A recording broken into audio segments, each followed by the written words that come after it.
Assalamualaikum warahmatullahi wabarakatuh. Alhamdulillahilladzi ahyana ba'dama amatana wa ilayhi nusyur. Alhamdulillahilladzi khalaqal mauta wal hayata liyabluwakum ayyukum ahsanu amala.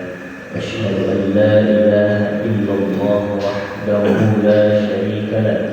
وأشهد أن محمدا عبده ورسوله صلى الله عليه وسلم لا نبي بعده.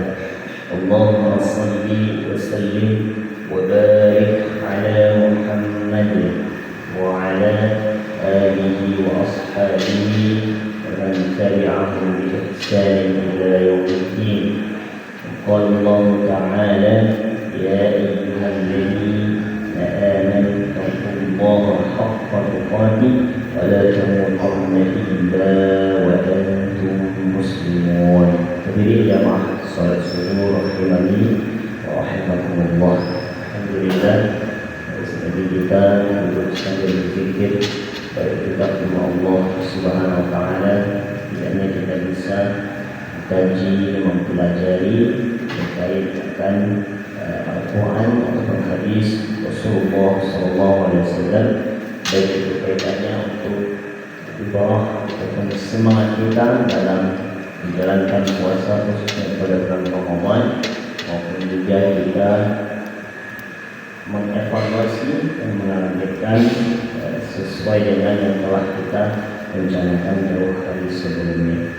Jadi jemaah salat subuh rahimani wa rahimakumullah, mukadimah pada subuh kali ini perlu kita ketahui bahwasanya firman Allah dalam surah Taha di ayat yang ke-14-nya untuk menunjukkan tugas ataupun fungsi kita sebagai manusia ya, pada umumnya.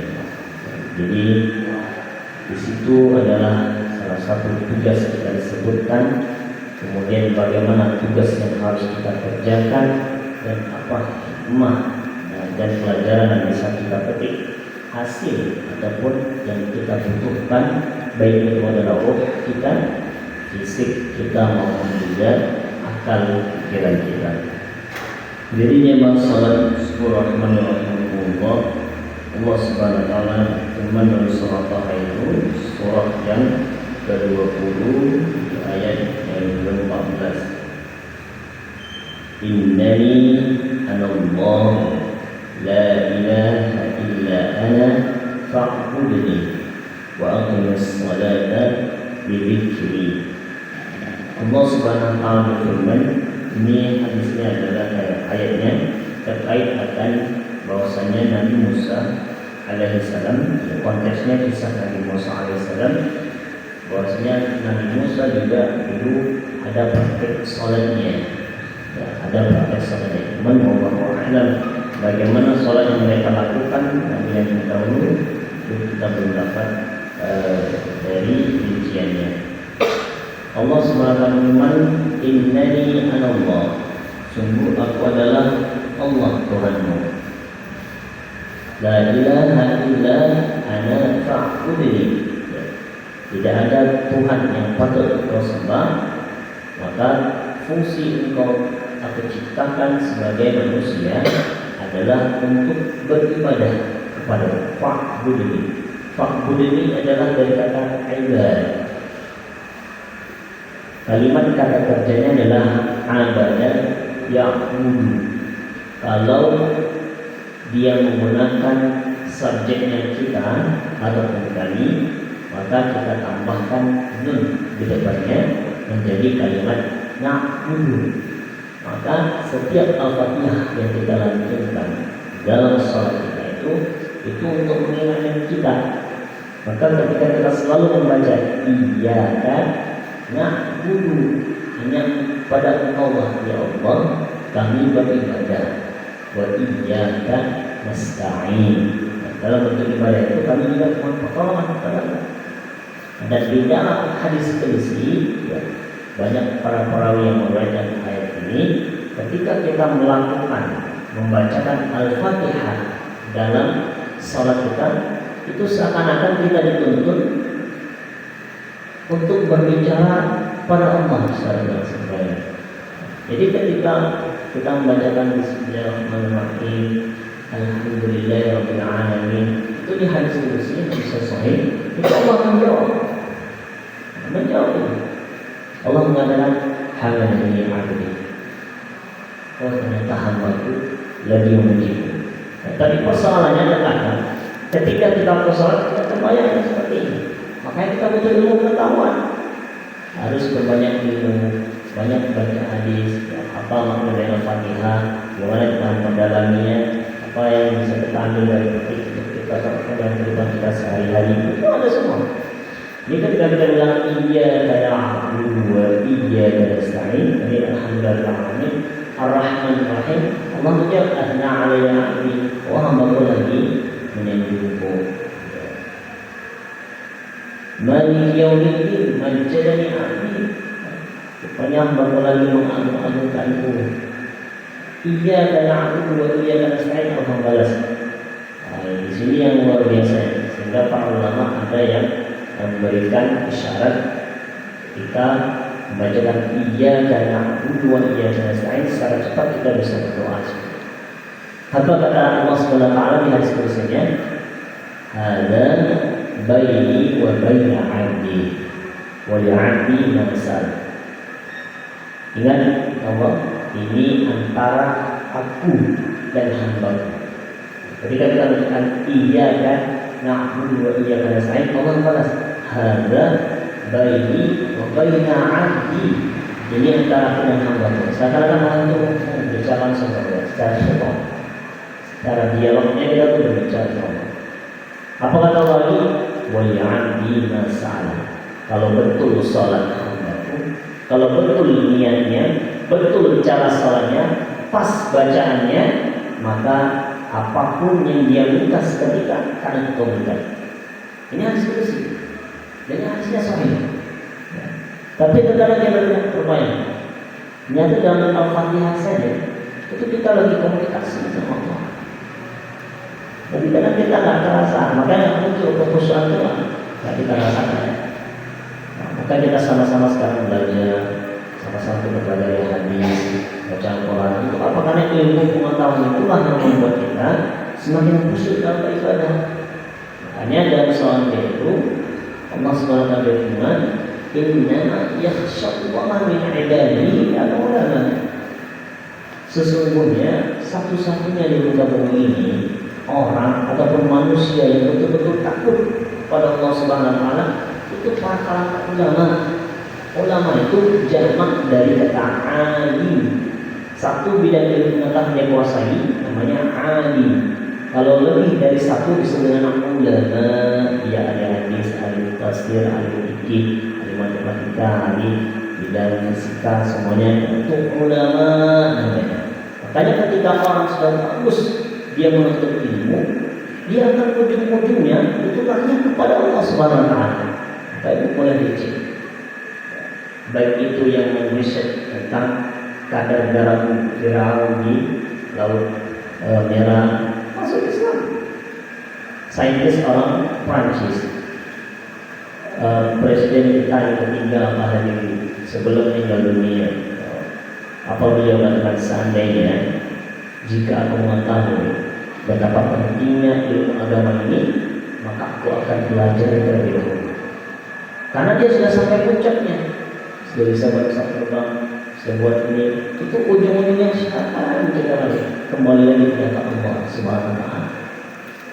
Jadi sebenarnya poinnya adalah kita beliau sampaikan, kita ubah mindset para pelajar kita, para anak kita, bahwasanya tugas kita bersekolah, menuntut ilmu itu bukan mendapatkan pekerjaan, itu adalah impactnya.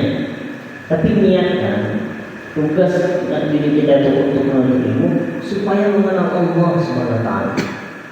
Coba bayangkan kalau seandainya kalau niat ya serta di anak-anak kita itu niatnya betul untuk supaya mendekat kepada Allah, supaya tahu orangnya seperti ini ciptaan Allah luar biasa ya masalah. Pasti otomatis yang lain itu ulangan dan ikut. Tapi kalau kita hanya nanti sekolah sampai S1, S2, S3, profesor, Muhammad sini, dari sini ngajar, semua sebatas itu saja. Nggak dapat kita. Karena banyak orang pandai bergelar profesor banyak, doktor banyak, S2 banyak. Tapi mohon maaf, belum pernah mungkin mengenal Allah. Banyak belum kenal semua. Nah inilah maksud la ilaha illa ana fa'budni kata Allah. Tugas kita di hidup ini fungsi yang pertama untuk beribadah. Beribadah itu kita seakan-akan bukan hanya sholat saja, bukan hanya baca Quran, bukan hanya kita mengaji, tapi ibadah itu aktivitas sehari-hari kita itu beribadah. Keluar kita dari masjid baca doa, masuk masjid baca doa, itu kan zikir. Nah, menggunakan sandal di hadis Nabi, kaki kanan melepaskan dengan kaki kiri, itu kan hadis Nabi. Naik kendaraan baca doa itu hadis Nabi. Masuk rumah baca doa hadis Nabi. Semuanya zikir. Ketika berjualan itu juga ada barang yang tidak baik, tidak layak kita jual supaya kita jual kita tidak Allah. Ini barang tidak bisa dijual lagi. Berzikir. Kita sebagai pejabat belakangan ada proyek dan tugas pertanian besar atau tidak, baik Allah. Nah, semuanya adalah ibadah. Demikian mengajar, ibu rumah tangga, ayah, semuanya itu adalah ibadah. Maka kata Allah fa'budni, ditafsir dalam surah Al-Zariyat 56, wa ma khalaqtul jinna wal insa illa liya'budun. Dan engkau itu diciptakan fungsinya untuk beribadah supaya kenal padaku, kata Allah. Bagaimana salah satu cara mengenal fa'budni tadi? Allah jawab, wa aqimis salata li dzikri. Salah satu cara kita supaya lebih dekat kepada Allah itu dengan meningkatkan kualitas ibadah mahdoh. Salah satunya banyak sebenarnya. Puncaknya itu adalah di salat. Jadi kita berbacakan hadis qudsi. Bayangin di hadis qudsi saja kita tuh bisa dialog. Ada permintaan, ada minta ampunan, ada doa, semuanya. Maka secara fikih as-salatu hiya ad-du'a. Secara fikih semua ulama sepakat salat itu adalah doa. Ketika kita ada persoalan dari setelah subuh, misalnya ada aktivitas kerja, berjualan dari subuh sampai yang zuhur, itu kalau ada masalah di situ kita mengambil dari zuhur. Evaluasi di zuhur itu fungsinya kan. Ya Allah tadi ada nyawa. Kalau kita mengadu, itu maksud iya kan aku. Setelah kita beribadah, ya kita nasta'in. Kita minta tolong pada Allah. Nah, tadi kita ada persoalan ya Allah, waktu mengajar, waktu bekerja, waktu berjualan, dan sebagainya. Mengadu sama Allah. Ya. Pada hari ini banyak orang kalau sudah ada persoalan mengadunya di media sosial, ini keliru. Ya, tidak sesuai dengan tuntunan Al-Quran dan hadis. Ada Nabi Yusuf alaihissalam dalam surah Yusuf itu jelas. Nabi Yusuf ketika dia galau, ketika dia sedih, ketika dia lagi sangat kecewa, dia mengadunya sama Allah langsung. Jadi itu firman dalam surah Yusufnya, "Innama ashku bathi wa huzni ila Allah." Sungguh aku hanya melaporkan, aku hanya mengadu kesedihanku, kegalauanku kepada Allah SWT, tidak kepada lain. Nah, maka jangan pernah kita pada hari ini dengan salah menggunakan media sosial dan mengadu sedikit ada masalah. Ya, sehingga banyak orang-orang yang mungkin nanti akan senang. Ya, orang-orang yang diperlukan nanti senang, oh yang ada masalah. Tapi sebenarnya orang hari ini senang mengadu di media sosial. Hanya kan clear. Maka ini kembali kita kepada akidah. Karena aku buat dia dan nasta'in. Wa aqimis sholata li dzikri. Apa fungsi salat tadi? Maka wa aqimis sholata, dirikanlah salat sebagai engkau bentuk ibadah kepadaku. Untuk apa? Li dzikri, supaya kau ingat kepadaku. Lalu kita bertanya lagi, ya Allah, untuk apa kami ingat kepadamu? Jawab Allah lagi, ala li dzikrillahi tatma'innul qulub. Bukankah dengan engkau bagus zikirnya, ibadah yang sehari-hari engkau bekerja dan beribadah itu bisa menenangkan hatimu. Jadi puncaknya adalah ke hati kita. Ya, hati kita ala zikrillah tatma'innul qulub. Setelah kita sholat subhanallah walhamdulillah subhanallah walhamdulillah la ilaha illallah subhanallah, kita zikir kita bertiga kali subhanallah, itu adalah dengan Allah. Ketika kita puasa itu juga zikir. Ketika kita baca Quran itu juga zikir baca Quran. Inna nahnu nazzalna dzikra, kami turunkan Al-Quran sebagai zikir, wa inna lahu lahafizun. Soal hijrah sebenarnya. Baca Quran juga zikir. Ini banyak zikir. Tapi puncaknya itu di sholat. Ya. Di puncak itu adalah di sholatnya. Allah jawab tadi sudah semuanya. Fungsi kita itu untuk beribadah fardhu ini. Bagaimana cara ibadah yang kita sholat dengan sholat? Untuk apa kita sholat? Kita sholat lidik disesuaikan dengan Allah. Untuk apa kita dengan Allah? Ada zikrillah tatma'innul qulub. Untuk supaya hati kita tenang. Tidak ada kenikmatan yang memenuhi satu-satunya kecuali adalah untuk menenangkan hati kita, sehingga kita sampai dengan ujung hayat pun kita memohon kepada Allah. Dan itu tercantum dalam firman-Nya dalam surah Al-Fajr, ya ayyatuhan nafsul mutmainnah, ya wahai kalian yang memiliki jiwa tadi yang sudah tenang. Ya. Tatma'innul qulub tadi kan yatma'innu, orangnya mutmainnun. Ya Tuhan nafsul mutmainnah, irji'i, kembalilah ila rabbika, kepada Tuhan. Radiyatan mardiyah. Orang kalau sudah betul dia sholatnya ibadahnya, pada penghujung hayatnya dia akan meninggal dalam keadaan tenang. Itu yang dari Rasulullah SAW. Kalau bagus ibadahnya tadi, maka dengan kalimat tahlil la ilaha illallah dakhala jannah, itu masuk tahlil, itu nggak sembarangan. Bukan kita bacakan la ilaha illallah, itu nggak sembarangan, karena itu sama rukuk. Bagaimana cara kita bisa puncak dalam ucapan itu?